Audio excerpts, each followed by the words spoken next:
വോട്ടെടുപ്പ് ഫലം വരുന്നതിന് മുൻപ് കെ.പി.സി.സി. അധ്യക്ഷ സ്ഥാനത്തേക്ക് സുധാകരൻ തിരിച്ചുവരുന്നതിനെ തടയിടാനൊരുങ്ങി നേതാക്കൾ.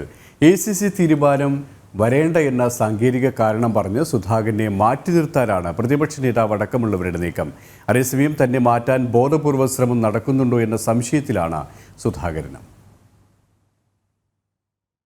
തെരഞ്ഞെടുപ്പ് അവലോകനം ചെയ്യാൻ കഴിഞ്ഞ ദിവസം ചേർന്ന കെ.പി.സി.സി. യോഗത്തിൽ കെ. സുധാകരൻ വീണ്ടും പ്രസന്റ് ആകുമെന്നായിരുന്നു നേരത്തെ ഉണ്ടായിരുന്ന വിവരം. ഇത് സുധാകരനെ അനുകൂലിക്കുന്നവർ മാധ്യമങ്ങളെ അറിയിക്കുകയും ചെയ്തതാണ്. പക്ഷേ താൽക്കാലിക പ്രസിഡന്റ് എം ഹസനോട് തുടരാൻ സംസ്ഥാനത്തിന്റെ ചുമതലയുള്ള AICC. General secretary Deepa Das Munshi നിർദ്ദേശിച്ചു. ഫലം വരുന്നതുവരെയാണ് താൽക്കാലിക ചുമതലയെന്നാണ് ദീപാദാസിന്റെ വിശദീകരണം. സംഘടനാ ചുമതലയുള്ള എ.ഐ.സി.സി. General secretary KC. വേണുഗോപാലും പറഞ്ഞത് ഹൈക്കമാൻഡ് തീരുമാനം വരട്ടെ എന്നാണ്.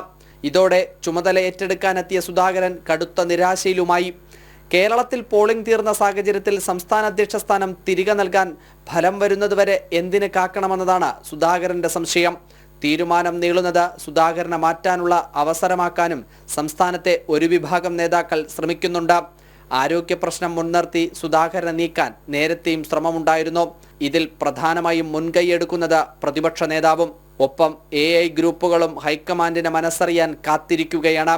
ഇതിനിടയിൽ താൽക്കാലിക ചുമതലയുള്ള ഹസനെ സ്ഥിരം പ്രസിഡന്റാക്കാനും ഒരു വിഭാഗം ശ്രമം നടത്തുന്നുണ്ട്.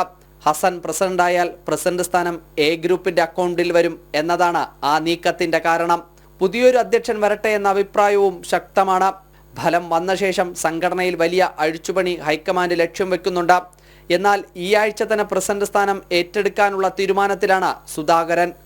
ജനം, തിരുവനന്തപുരം.